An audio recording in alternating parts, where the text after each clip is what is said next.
Good evening, everyone, and welcome to our new weekly Soul of the Parsha class.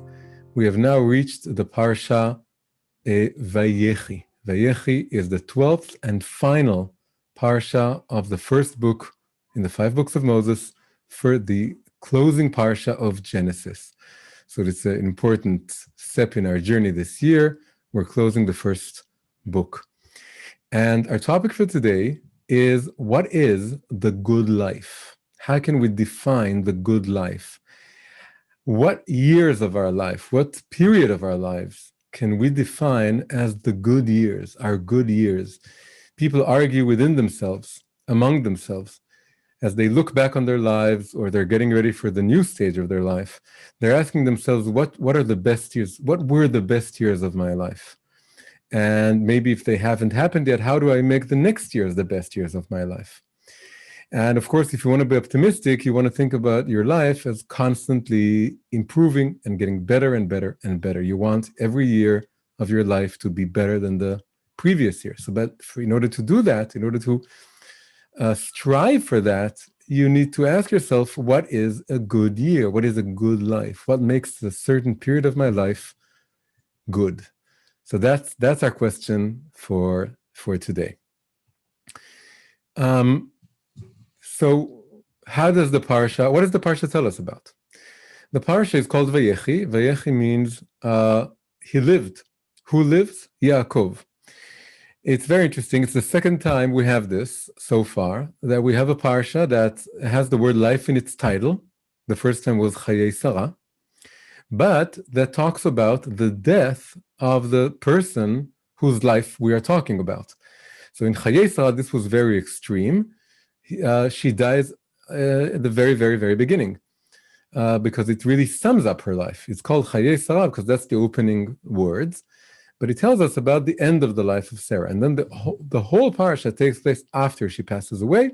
And in a way, it talks about the legacy of Sarah, what Sarah leaves behind, and in what ways her life affects what happens after she passes away, how it affects her children getting married, her son getting married, and again, how she's able to maybe guide or influence this world from on high after she passes away. This time, we're talking about the end of the life of Yaakov.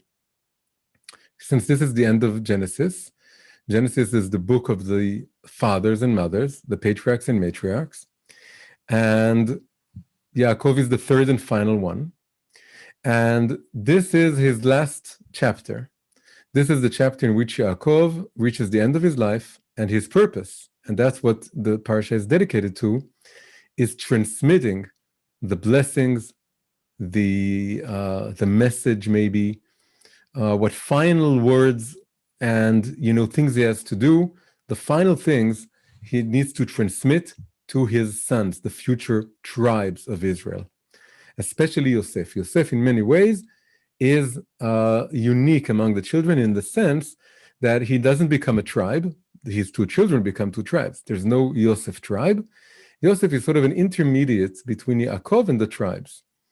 So, and both of them die in this parsha. First, Yaakov dies, and then several decades later, but only a few verses later, Yosef dies as well, and that's how Genesis ends. It ends with these 2, maybe the 2 main protagonists of the final half of Genesis, father and son, head of the big tribal family of Israel, and his special, unique son, whose job it is to sort of mediate, as I said, between Yaakov and the tribes. They both pass away.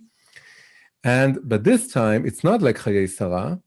Yaakov is alive for most of the Parsha, and he gives all his blessings. And the reason, so it's called Vayechi, we're talking about his life, but on the very second verse, we're talking about his life nearing its end.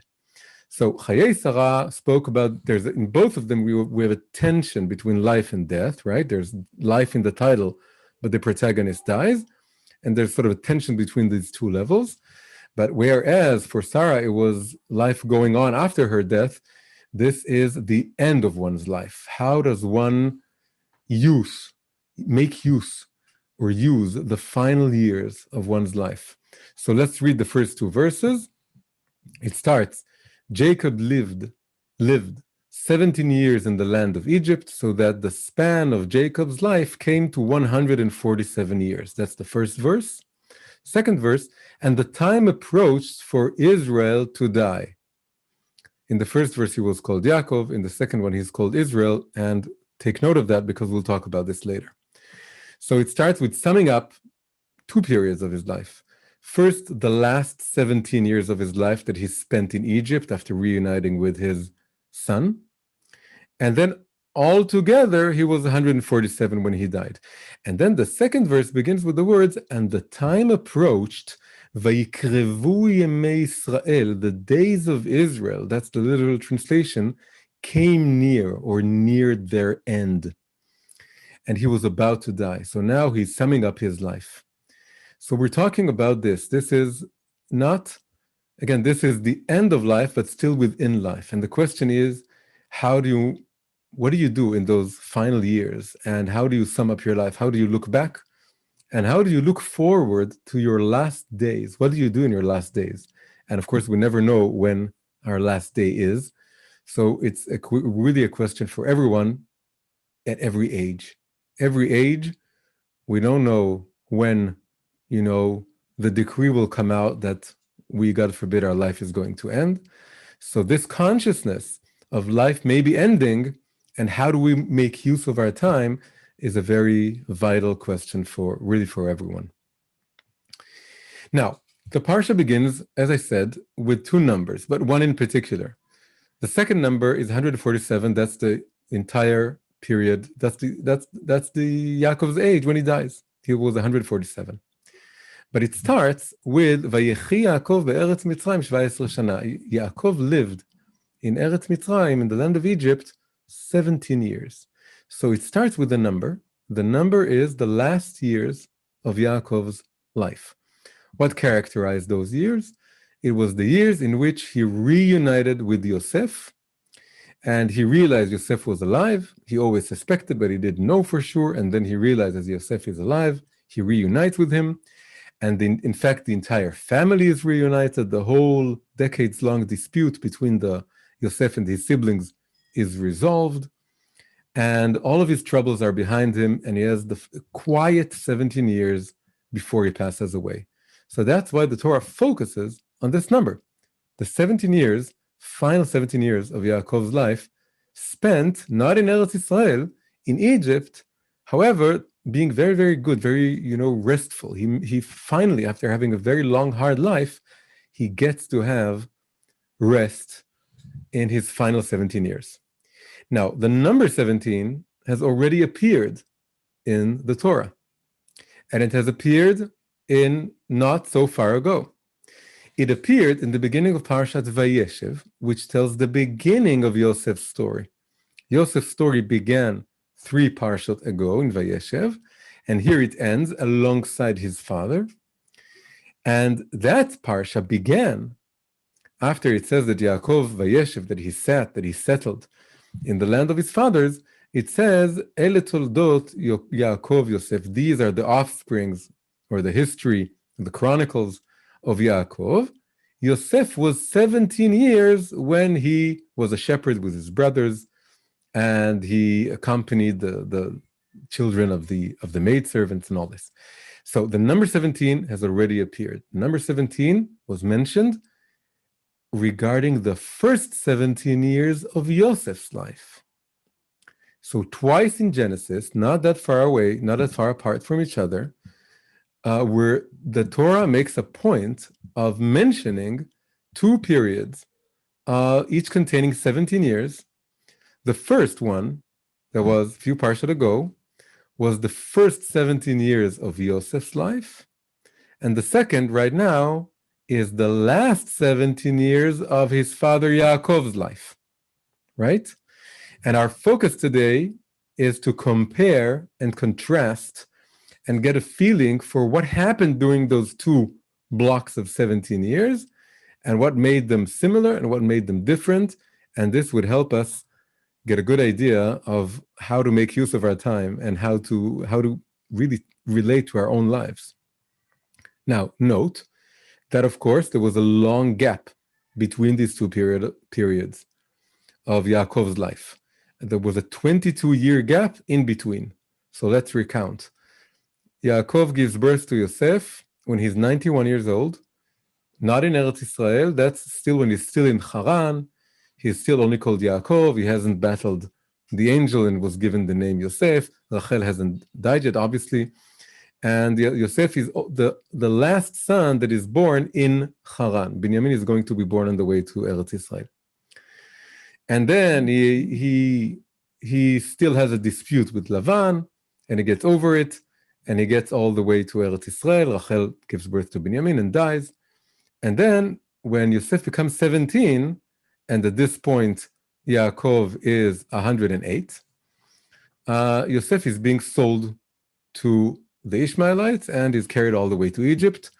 And 22 very bad years ensue, in which Yaakov is unwilling to fully mourn for Yosef. He's very much clinging on to Binyamin, who's the only remnant he has from Rachel, the only memory he has of Rachel, the second son he has from her, and is extremely sad because his heart doesn't really accept the fact that Yosef died, because in fact Yosef didn't die. So the 22 years are very bad for Yaakov, and it's like people have this, when your child or a relative, a close one, is missing but never found, and you never have rest until even a body is found. Even if a body is found, is better than nothing. So very harsh 22 years. And of course for Yosef, it's also very harsh, because Yosef is thrown into the pit, then taken to Egypt, then he's wrongly accused of doing something to his master's wife, and he's put in prison, spends 2 more years, and then he's able to make it in Egypt, and he becomes almost like a prince. But of course, it's still not very good because he's detached from his father and his family. And then begin the final 17 years. Yaakov is now 130 years old. That's when he gets to Egypt. And then he reunites with Yosef, and that's the final 17 years, right? So we have here 17 years, 22 years of absence, which, by the way, the 22 years in which Yosef was missing parallel and correspond, that's the exact same amount of time that Yaakov himself was separate from his own father, Yitzchak. When he ran away from Esav and went to Haran and then married the 2 wives and had all the children, it took exactly 22 years. So it's almost like, midah keneged midah. It's, there's a balance. It's a mirror image. It's something that he had to go through. He was separate from his own father for 22 years, and he had to have the same experience that his own favorite son would need to be separate from him for 22 years. So that's also something very interesting that's going on here. There was something very important about those 22 years, which we're going to try and understand. Now, there's a famous gematria idea that starts with the Baal HaTurim. Baal HaTurim, famous commentator, and he's famous also for making a lot of gematria, right? A lot of calculating the numerical value of words. So he says, right, the name of the Parsha is Vayechi, and he lived. And he talks about the life of Yaakov coming to its end. And then he says, Vayechi, if you do the gematria, Vav is 6, and Yud is 10, and Chet is 8, and Yud is another 10. If you put it all together, you get 34. 34 is 2 times 17. So the name of the Parsha, Vayechi, is 17, 2 times 17. And in fact, the word 7, the number 17, you don't have that many words that you can find for such a small number. It's hard to find Hebrew words that match this number. But one of the most famous ones is the word tov, good. Tet, vav, bet is 9, 6, 2, together equal 17. 17 equals good. So Vayechi equals tov, good. You have 2 periods of life, and both are good. And why are both good? Because both of these periods of life involved the overlap of Yosef and Yaakov, his father. They were together. They were together for the first 17 years of Yosef's life, then separate for 22 years, and then again together for the last 17 years of Yaakov's life. So altogether it's Tov Tov, and this is Vayechi.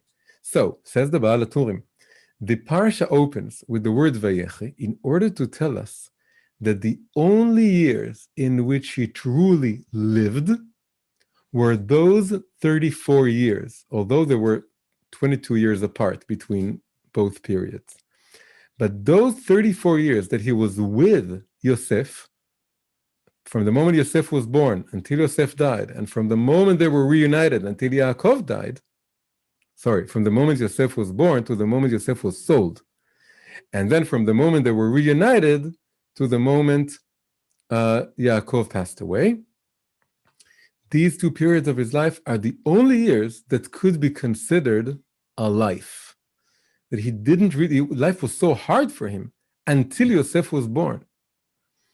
And so hard for him during the 22 years of Yosef's absence that he couldn't call it a life. So it was only 34 years that he lived. Says the Baal HaTurim. After he says that, he has another contradictory interpretation. He says, now, davar acher, another thing, another interpretation, doesn't go with the gematria. He says, Yaakov lived in Eretz Mitzrayim for 17 years, means that up until now he didn't live. Only the last 17 years of his life could be defined as living. Before that, it was extremely hard. And he quotes Yaakov saying previously that Ki ered el bni avel she'ola, I will go down to hell, to the underworld, still mourning. I will never fully mourn the loss of my son Yosef. Later it says something similar about Binyamin. So this is very interesting. So the Baal HaTurim tells us two contradictory ideas. One idea, 34 years of Yaakov's life could be defined as actual living. The rest was maybe a living nightmare. It was so hard you couldn't call it a life. You can't call it a life. But 34 years you can't call it a life. Second interpretation, scratch that. Only the last 17 years, half of that, could be considered a life, the final 17. So we have here, according to both ideas, what's for sure is that the last 17 years were very good. But what is debatable is whether the first 17 years, from the moment Yosef was born to the moment he was sold, were they good or weren't they good? According to one interpretation, they were good, and according to another, they weren't good. So this is very, very interesting. Now, the idea that only the last 17 years were good goes along with quite a few other things that we're told by other interpreters and by the sages. So, for example, there's a famous question. If you look at the Torah scroll as not as it's printed in books, but as it's written, the actual Torah scroll, there's something very unique, the famous question, very unique about the opening of this Parsha. It's the only Parsha out of all the 54. It's the only Parsha that when it begins, there's no way to tell. If you look at the Torah scroll, there's no space between the final word of the previous Parsha and the first word of this Parsha. There's always either a gap within that line in the Torah scroll, or it's a new line. But you never have, except this Parsha, that it starts immediately. And of course, there's no punctuation in the Torah scroll. So it's like there's no way of telling that a Parsha begins here. And this is called a closed Parsha, Parasha Stuma. So then the Midrash asks, why is this Parsha closed? Why is it so closed that you don't have a gap, you don't have a space? And three answers are given, and Rashi quotes two of them. But the third one that Rashi doesn't quote is God closed up the bad chapter of Yaakov's life.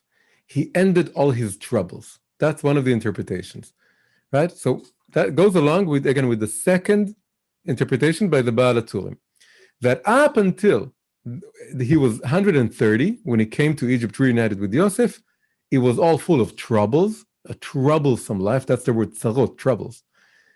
And only now did he have, goes along with the second Pirush by the Baal HaTurim. What were all the troubles, by the way? Rashi tells us in a different place. When Yaakov is willing, finally, previous Parsha, to send Binyamin to Egypt, if you remember, the children of Yaakov, they go twice to Egypt. They go to Egypt, and then they come back without Shimon, Simon, and then they go back with Binyamin, and Yaakov is left with no son around him. And then he tells them, he blesses them, may God give you mercy. And the particular name used for God is the name Shin Dalet Yud. It's a name that has to do with limitation, with stopping things, putting a limit to things. So then Rashi says, he begged God at that moment to put a stop to his troubles. And then Rashi enumerates 7 troubles that he had during his life. And the first trouble is Lavan giving him a hard time, cheating him, and so on. And then the battle with Esav, and then Rachel passing away, and then Dinah, the daughter, what happened to her, and then Yosef being taken away, and then Shimon being taken away, and then Binyamin being taken away. It ends up 7 troubles altogether.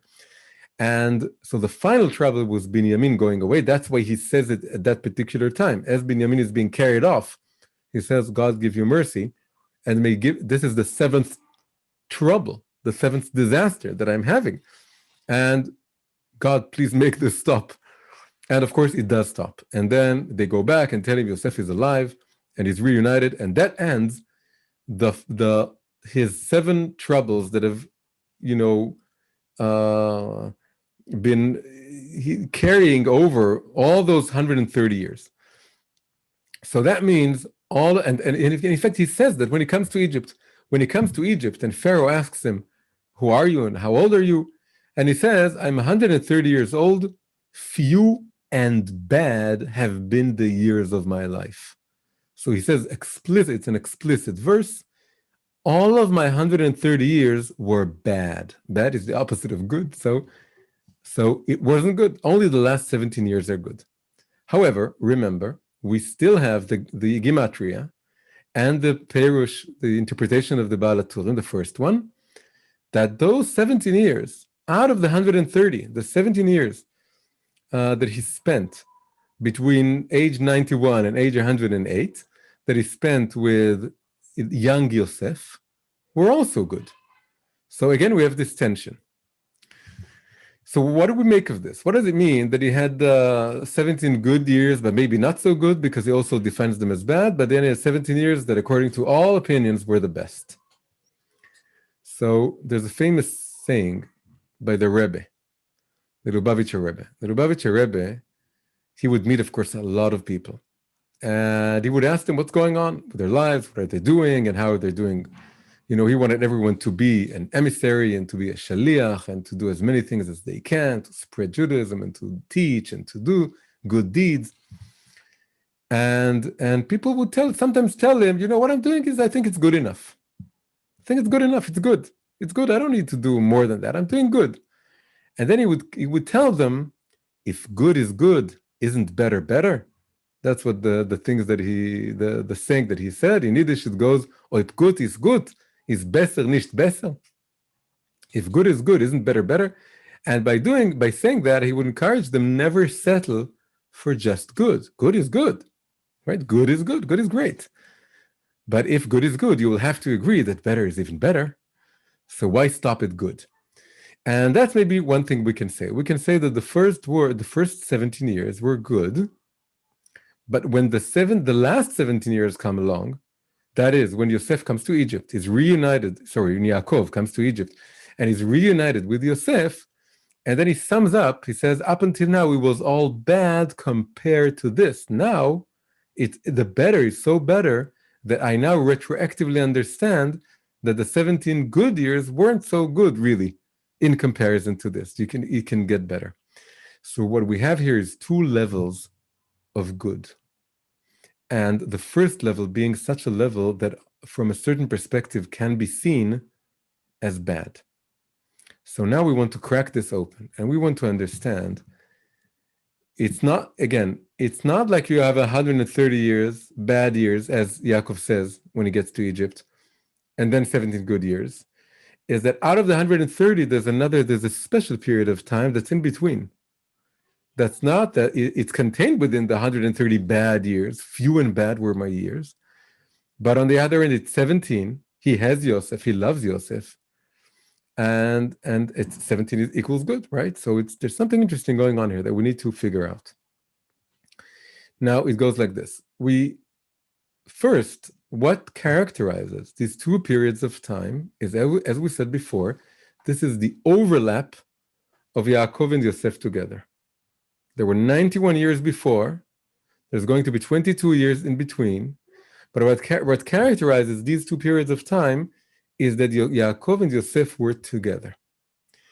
Now, of course, Yosef is one of many sons, 12 sons and the daughter. But again, Yosef is special. I said this in the beginning. Yosef is special because he is the conduit through which Yaakov can transmit his message and his blessing and his legacy to all the other tribes. And in fact, that's the reason, as I said, that Yosef isn't a tribe. His two sons become tribes. Also happens in this parsha. So what does it mean that the two periods of life that can be considered good, even regardless of the discrepancy or the difference between them, these two periods of life mean that the best time of your life is that when you're able to communicate your message to the next generation. There were many children before Yosef. He had their company during those 22 years, but it wasn't, that's not it. It's not the thing. You can't call it good. It's not good because you need your disciple or your helper, your second in command, the one who gets you the most, not because he's your favorite son or anything like that, but because he's the one through which your life's work will pass on. It could be a child, could be a student, could be not a person. It could be the thing that you need to do that will transmit whatever it is you need to do in this world, that you came into this world to do, that will leave a mark and will carry on after you. It could be your life's project. It could be the thing you have to write. It's your calling. In Yaakov's case, it's personified in his son Yosef. So the only times, even without going into the difference between them, the only times that can be called good are when they were working together on this project that Yaakov was educating, giving Yosef what he needed to get. This, of course, the main reason he gave him the special dress that he gave him. The special dress was part of the communication between them of what he had to teach him, that he couldn't teach the other kids. So that's the first thing we need to understand. Why those 17 years are good, those two periods of 17, it's because they were together, because these years are used for the atmo. The rest is, the first 91 years are just in preparation for this, and the 22 years in between, so that we have to figure out now. But those 17, those two periods of 17 are when he's working on giving, putting it all, funneling it into this one kid that will able to then pass it on to the tribes and to the posterity. Now, clearly, now we want to characterize the two.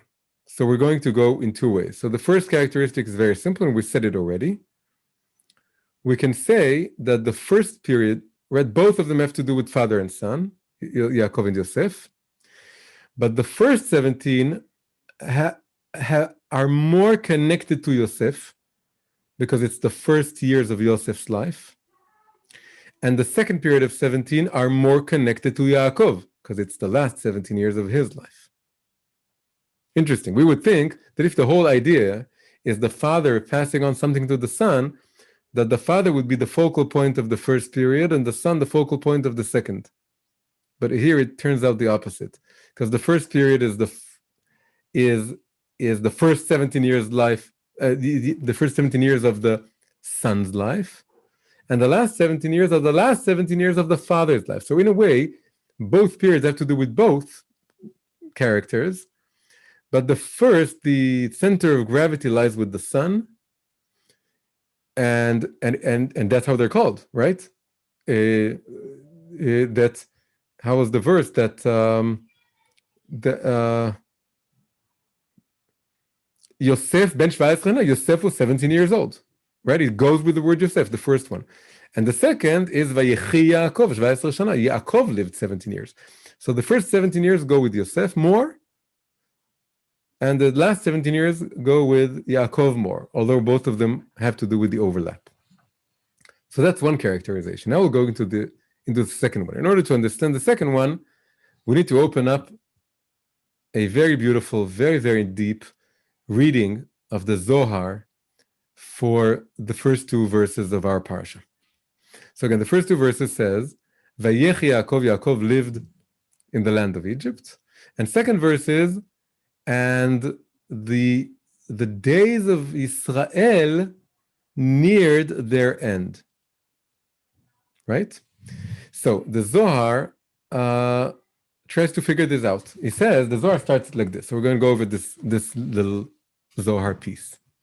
Zohar says, why is it that when Yaakov's life is mentioned, he's called Yaakov, but then when his death is mentioned, he's called Israel, right? Both of them are his names, but why use the first name when talking about his life, and the second, holier, higher name, the name that he got when he vanquished the angel?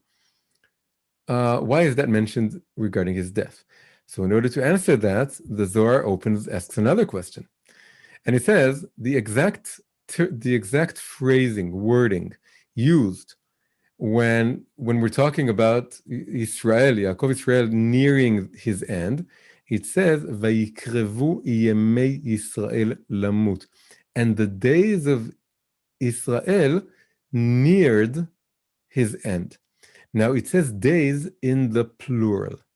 So the Zohar asks, what does it mean that his days of dying, or the days of his death? That's how it's read in Hebrew.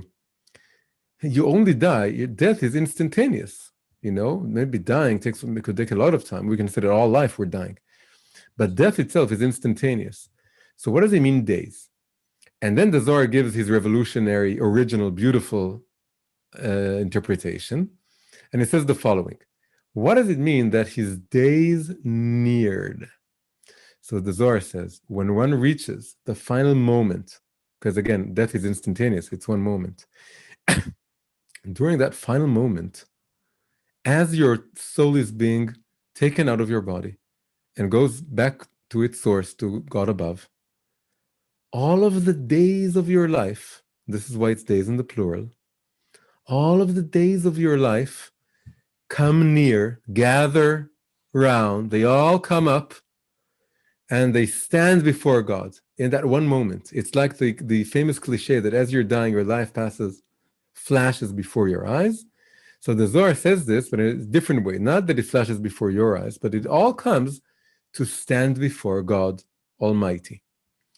The moment you die, your entire life is nearing, it's gathering up and stands before God.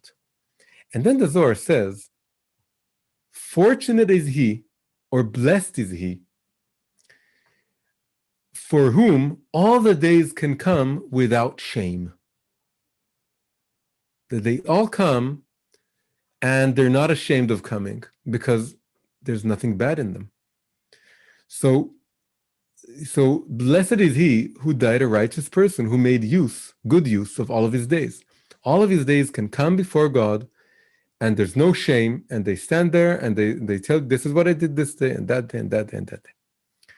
And then the Zohar says, but woe to those whose days are ashamed of coming. And then Zohar takes opposite extreme, right? No one is in the world can be found in that extreme, maybe. But the opposite extreme is that as a very wicked, a consummately wicked person, for whom all the days are ashamed. All the days were misspent, misused, or abused. And they all come and they've nothing to show for them. And then the Zohar says, when those days come, they just they just puff, they vanish away. They don't come up. The only thing that comes up are the good deeds that you did. The time that you wasted, the time that you did bad things, the time that had no value to them, they don't come up. They come, they feel ashamed, and for good reason. They just go, they disappear in a puff of smoke. And it's possible that you come up to heaven with maybe 1 day, 2 days, 10 days, 100 days. Look at your life and ask yourselves how many time you spent on really substantial stuff, and that's the stuff you're going to be left with when you go up to heaven. That's what the Zohar says. The rest is just nothing. So the Zohar makes it very extreme, because that's how it goes. When you want to have a spectrum of character types, you need to have the two poles. So the two poles are the consummate righteous person who comes up and all of his days come up with him. And this is Israel when he dies. And the opposite, and on the other end of the spectrum, you have the consummately evil person for whom no day goes up. And clearly, obviously, again, almost everyone in the world, if not everyone in the world, is somewhere in between this. And you have good days and bad days. Not good days and bad days as we're accustomed to say, good for me or bad for me, but in which I was good or I was not good.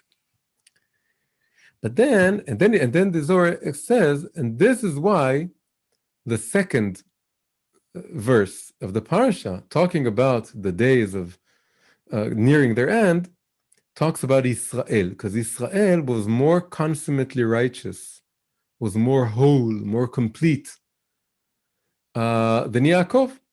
And then the Zohar asks itself, but Yaakov was also a righteous, was also a tzaddik, and when he was very young, we were told, Yaakov ish tam yoshev ohalim, he was wholehearted, he was complete, a dweller of tents, who was tam. Tam is complete or whole. So the Zohar answers, right? It's an internal debate. The Zohar says, yes, Yaakov was also whole, also a tzaddik, but not as whole, not as complete, not as righteous as Israel. And then the Zohar makes a distinction. Here the Zohar goes into the intermediate level, because first we had the wicked man and the righteous man. But now we have two kinds of righteous. We have Yaakov and Israel, and both were whole. But basically Israel was more. So then the Zohar says, there are two kinds of a righteous person. One for whom some days were good and some weren't so good. This is what is called in other places a tzaddik she'eino gamur. It's an inconsummate tzaddik. He's a tzaddik, but he's not a consummate tzaddik. There's still some bad in him, and that bad manifests in some bad days in which he wasn't perfect, and or less than perfect, but he's righteous also, and this is Yaakov. And then there's a consummate tzaddik. This is Israel, and of course it's the same person. So now we can use this going back to the two periods of 17 years, and we have another characterization for what makes them apart. The idea that the Zohar ends up with extremely parallels the idea we got from the two interpretations of the Baal HaTurim in the beginning. The two interpretations went, he had two periods of good years, 1717, and second interpretation, only the last 17 years were good. So make up your mind, right? And here it's the same thing. Yaakov had two names, both were good, both were righteous, but Israel was more righteous, right? So it's all the same idea. They were both righteous, but one of them was more. So now we can say that the first 17 years were more associated with Yaakov. And when you think about it, when they started, he was still only called Yaakov, right? The first 17 years started when Yosef was born. Yosef was born, he was back in Haran, he was only called Yaakov then. It was during those 17 years that he got the name Israel, but when they started, he was only Yaakov. And then the final 17 years, as he dies, and that's why the verse tells us, is that they have to do more with Israel. So let's put it all together and see what we have. Two periods of time, both of them have to do with the overlap of Yaakov Yosef.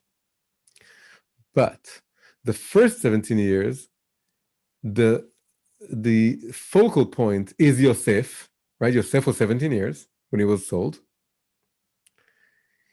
But they also had to do with Yaakov, but specifically with the name Yaakov, with the younger Yaakov, the Yaakov who still didn't have his higher self, his second higher name.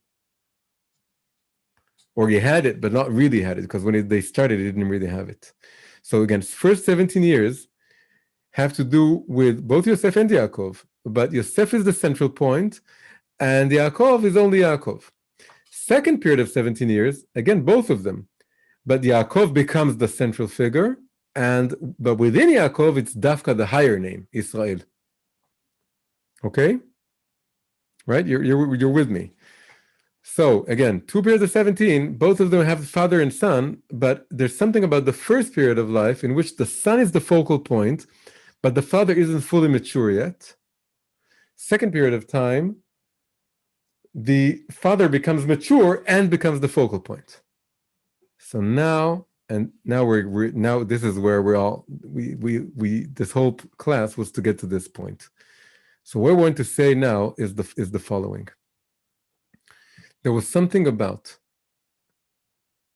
again, both periods of time have to do with working on the project of your life's project, transmitting what you need, in this case, Yaakov transmitting what he has to Yosef. But there was something about the first 17 years that wasn't perfect. Something was off. Yosef was the central point, but there was something about both of them. They were very much wrapped within each other. The Parashat Vayeshev, when the first 17 was mentioned, it starts, Ele toldot Yaakov Yosef. These are the chronicles of Yaakov. Yosef was 17 years old. And the Yaakov Yosef put together, it almost creates a name, and in fact, it did become a name. There are famous people called Yaakov Yosef. This is because of them being so intimately connected. What I want to say now is that they were too much connected. They were too much wrapped. They weren't individuated properly from each other. The child was still very much under the skirt or the apron, of his father, too much connected to the father. And you see things that are off. He was playing with his hair. He was saying Lashon Hara, saying bad things about his brothers. He was very naive in the way he spoke. He created envy and even hatred from his siblings. And there was something about it. He was living. It was his life, right? But he was there was something a bit too young and a bit off.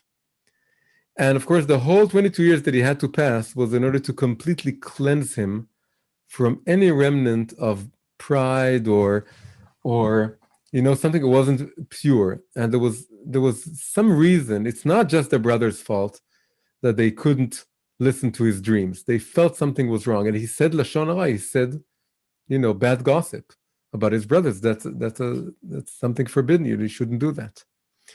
So, and why could he do that? Because he felt that he was protected by his father. He knew that my father loves me and likes me. He was too much with the father. The father was also too much involved with the son, meaning, so when Yosef was born, he was only called Yaakov. And then at some point, when Yosef was young, he got the name Israel. But he didn't make full use of it. What does it mean? He felt, my life, it doesn't matter what I do with my life now. What matters is the project, the future, my son, Yosef. Everything has to, I'm maybe a little bit of a lost case. Yeah, I got the name Israel, but I can't do much with it because it's all up to what I give to Yosef. And that's when you're focused too much on the future and too much on the project and too much on the person or the thing or the project that carries you further, and you don't focus on yourself, on the now, too much on the future.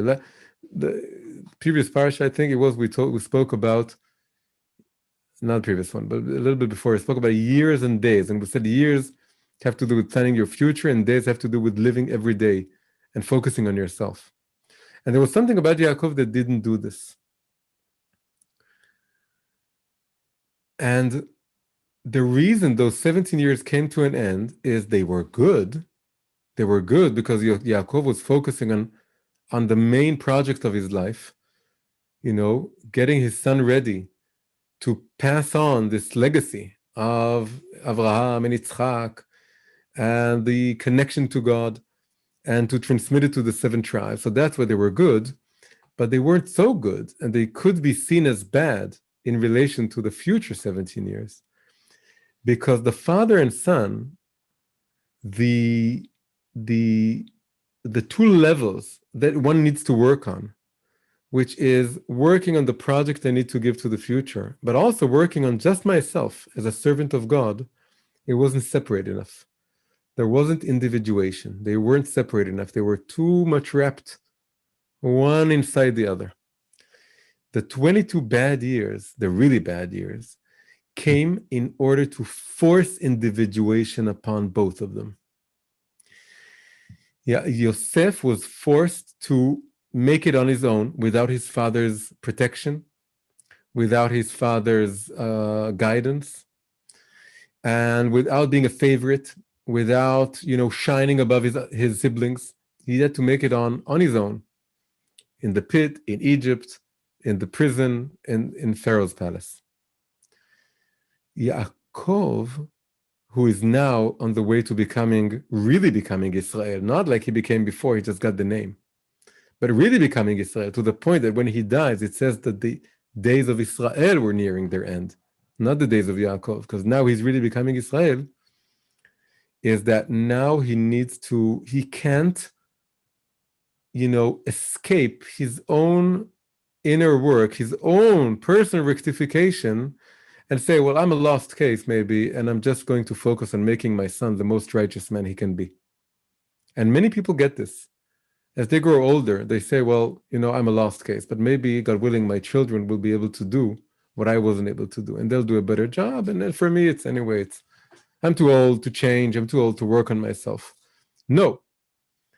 The Yosef was taken away in a way that he didn't know if he was there or not, and he wasn't able to completely let go, and when he was really left alone. The first time he was left alone, he fought the angel and got the name Israel, right? Vayechi Yaakov levado. He was alone. Now, it's not Yaakov being left alone, it's Israel being left alone. He needs another round of being left alone. The first time he was left alone, the most amazing thing in the world happened. He fought the demon, he fought Esav's angel, he got the name Israel. But it wasn't enough. He needs another alone time. And the final alone time, by the way, comes with the final trouble, the final disaster, with even Binyamin is taken away. Then he's really alone. That's the end of the 22 years. Just as he's about to begin the really good 17 years. When Binyamin is taken, and then it says, and everything was done in order to avoid this. But now he's really, really alone. And then he's able to say, as he's coming to Egypt, you know what? All of my 130 years were bad, including the 17 with Yosef, because I didn't really make the distinction. I didn't differentiate between teaching Yosef and guiding Yosef, but also at the same time working on myself, on bettering myself and connecting to Israel. And what is it good? What good is it that Yosef is the focal point of everything? And if the whole point is that he carries on Israel, not Yaakov. What's the whole purpose of the Avraham, Yitzchak, Yaakov is for Yaakov to get the name Israel. And this is the name that has to go to Yosef. So Yosef, the son, can be an amazing son if you put all your effort into the son. But the whole point is that you're able to give him something that's not directly given, that has to do with being your highest self, and then he can get that. But you only get that because as you're teaching your son, working on your future projects, working on your shlichut, on your life project, your life's project, you're also constantly being connected to your highest soul root and working your way up that internal individual ladder. And he gets that when he's left alone again at the end of those 22 years. That was the whole purpose of those 22 years. So then when he's reunited with Yosef for the final 17 years of his life, now everything is changed. Now Yosef has become his own man and made it in his own right in Egypt. And also Yaakov the father realized that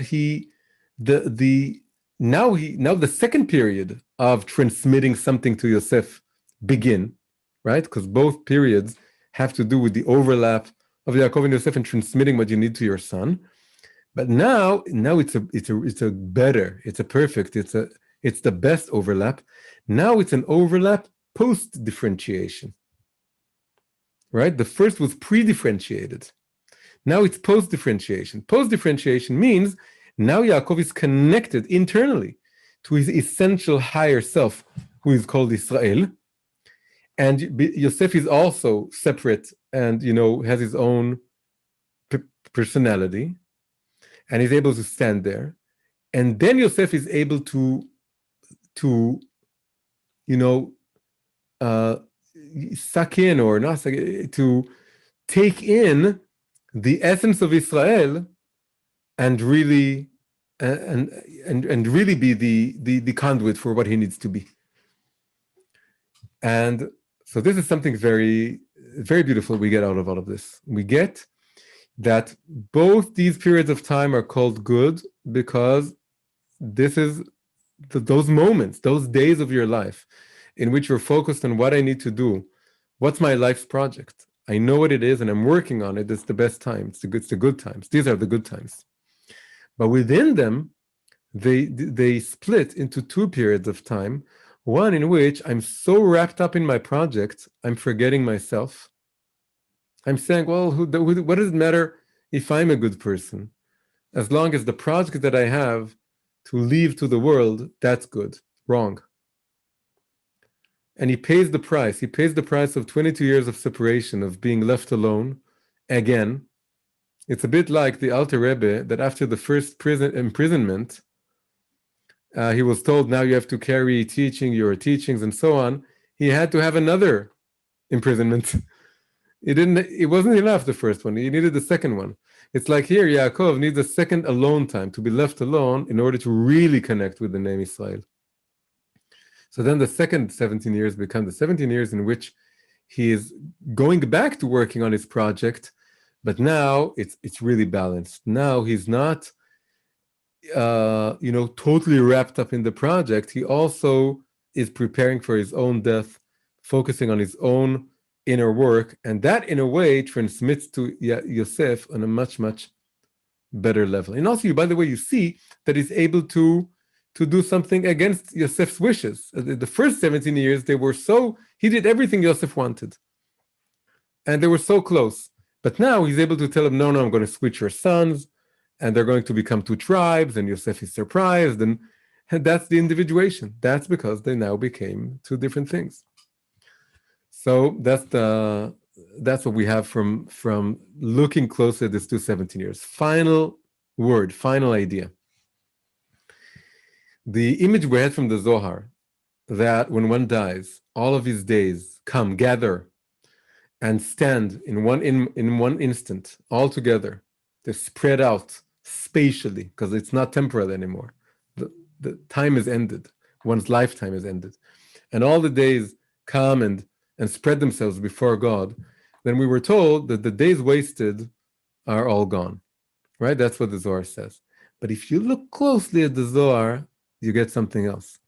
The Zohar says you have one level of righteous person, that's Yaakov. Some days were good, some not so good. And the not so good days, the not perfect days are lost, right? But then you have the second level of Tzaddik Israel, and all of the days are good. But it's the same person. If it's the same person, if it's finally Israel is about to die, and all of his days gather, and they all come up to God, and they're all rectified, That means it includes the bad days, the bad 17 years, and even the other bad years that were even worse. They all come. That's what the Zohar says. The Zohar tells us, he gives us this very pessimistic idea, it would appear, that there are lost days. There is such a thing as a lost day. Days that I wasted, time that I wasted, precious time that I wasted doing nonsense, or even worse than nonsense. But then the Zohar tells us, no, if you use your time to connect to the Yisrael within you, your higher self, and you do tshuva, you retroactively rectify and erase all the lost days. That's what the Zohar is ultimately, it's not explicitly saying, but it's there if you put one and one together. The Zohar is telling us in the end that the final 17 years retroactively rectified the first 17 years. It's not just good and good or good and better. It's that the better took the bad and elevated that as well. And if you do tshuva, if you do, what's the word? What's the word for tshuva? Suddenly I've lost the most simple, important words. If you rectify those days that you have left, that were wrong before, it's not redemption, repentance. Thank you very much. So when you repent, when you do repentance, when you do tshuva, is when you're able to take the bad days or the not so good days or the days wasted, and you're able to somehow transform them also for the good. So it's a big question how you do that. But the fact remains, and we're left with this message at the end of the Zohar that we studied, that ultimately, if as you're nearing your end and you're gathering your days and you're looking back at them, and again, it goes for every moment of our life now, regardless of our age, could be very young, it doesn't matter. We want to make sure that we can look back and we can look at lost days and weeks and months and years and decades maybe. And we look back and say, what did I do all those years? Big waste of time. But it's not. If you, a full rectification, a full repentance or atonement is when you're able to take those days and see how there were sparks in them. This is why, by the way, the last 17 years are in Egypt, outside of Eretz Israel. Is when you're looking at everything that's negative, that's outside, and you're rectifying and elevating and taking the sparks out of that, then ultimately it makes all of the days of your life good. Just like in the first 17 years prior to that, he said 130 years were bad, all big waste of time. 17 years later, he's able to say all of the 147 years were good. That's what we end up with. So this is our soul of the Parsha for Vayechi. And the final message is, of course, Chazak, Chazak, Venit Chazek. We should be all married to be strong and stronger with our days as they're progressing and advancing better and better. Chazak, Chazak, Venit Chazek. Constantly evolving from good to better.